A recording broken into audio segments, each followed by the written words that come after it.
itu yang terjadi. Iya. Luar biasa. Pak Ustadz, kita akan berikan kesempatan kepada ibu-ibu atau bapak-bapak di sini yang ingin bertanya. Silahkan, ibu dulu. Terima kasih. Assalamualaikum warahmatullahi wabarakatuh. Waalaikumsalam warahmatullahi wabarakatuh. Saya Dr. Gigi Rika dari Pavilion Kartika RSPAD Gatot Subroto.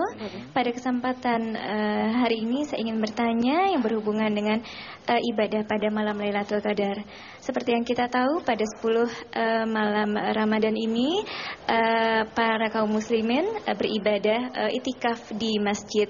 Saya ingin bertanya, apakah hukumnya bagi wanita untuk beribadah itikaf di masjid, dan apakah kita boleh beribadah di rumah untuk 10 hari ini, dan apabila kita beribadah di rumah, akankah kita mendapatkan Lailatul Qadar, dan apakah tanda-tanda di Lailatul Qadar itu sendiri? Terima kasih. Wassalamualaikum warahmatullahi wabarakatuh. Saya tidak percaya ibu ini dokter. Kenapa? Kayak presenter kayaknya. Reporter kayaknya. Tukar Pak aja.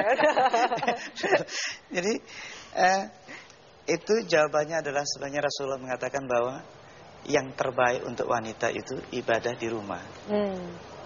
Jadi bagi laki-laki harus ngotot bahkan sholat jamaah pun, jadi sholat pun itu wanita sebaiknya di rumah. Gitu loh. Tapi karena ingin meramaikan Sayyidina Abu Bakar, ya, sahabat-sahabat Nabi, akhirnya diramai-ramaikan, akhirnya datang juga ke masjid, gitu loh. Jadi kalaupun datang pun tidak dosa, ya. Kalau tidak dosa ya sudahlah, nggak apa-apa kan gitu. Yang penting tidak bercampur, jadi masjidnya nggak pakai hijab, udah geletak-geletakan seenak-enaknya, ya, udah kacau, bukan itikaf lah itu, ya kan, kacau balau namanya itu. Udah, jadi sebaiknya memang di rumah untuk wanita sekalian. Kalau malam jadi pulang-pulang itikaf, suaminya udah ada makan sahur itu sebenarnya. Jadi tidak ada dosa jika engkau ke sana, gitu. Tapi sebaiknya di rumah. Sudah? Sudah terjawab. Tanda-tanda kita mendapat Lailatul Qadar itu apa sih, Pak Ustadz? Iya. Apakah juga berhubungan karena saya dengan tadi mikirin ini presenter, reporter, apa dokter, kan saya bingung dari tadi itu. Jadi kayak memberitakan sesuatu. Sebenarnya tadi tanda-tanda itu bisa ditangkap. Gini Mbak dokter. Jadi ruhani ini kan alamnya ruh. Bagaimana Anda datang ke masjid ujuk-ujuk nggak jelas juntrungannya, datang ke masjid pelangak-pelongok. Yang paling aneh lagi, mendengarkan tausiah. Ngapain? Disuruh itikaf artinya diem. Maka sawasakana, diem, tenang, kagak ngomong apa-apa, menghadap Allah, malah dengerin orang ngomong. Itikaf itu sebenarnya memproses diri. Setelah kita ini puasa selama 20 hari, harusnya hawa nafsu sudah mulai turun.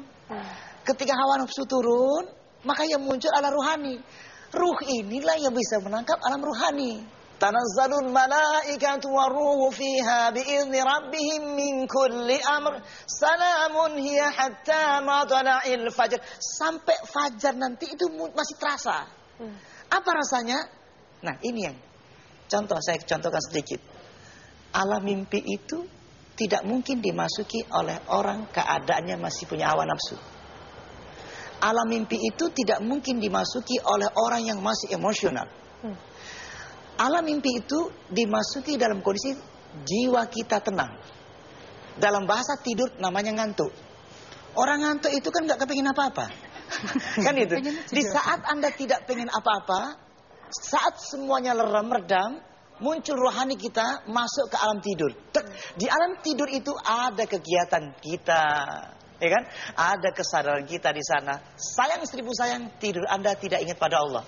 Kalau Nabi menjelang tidur, dia ingat Allah. Orang tidur pasti masuk ke subconscious, masuk unconscious. Tapi kalau ingat pada Allah, pasti sadar penuh. Bismikallahumma ahya wa bismika amut. Maka dia akan masuk. Ra'aitu fi manami. Aku tidak tidur, aku melihat dalam tidurku. Iktikaf itu macam orang tidur tapi tidak tidur. Menjaga tidurnya dengan tetap ingat pada Allah. Maka Anda mampu melihat alam malakuti sama, kata Nabi. La nazaru, pasti engkau mampu melihat alam malakut. Kalau yang tidak melihat, berarti nggak dapat. Oke, baik, nanti bisa kita praktekkan di rumah ibu masing-masing ya, insya Allah. Ada penanya berikutnya, silahkan Bapak. Terima kasih. Assalamualaikum warahmatullahi wabarakatuh. Waalaikumsalam warahmatullahi wabarakatuh. Saya Fauzi Satiman dari Pavilion Kartika RSPAD Gatot Subroto di Tikesan. Ya. Pak Ustadz,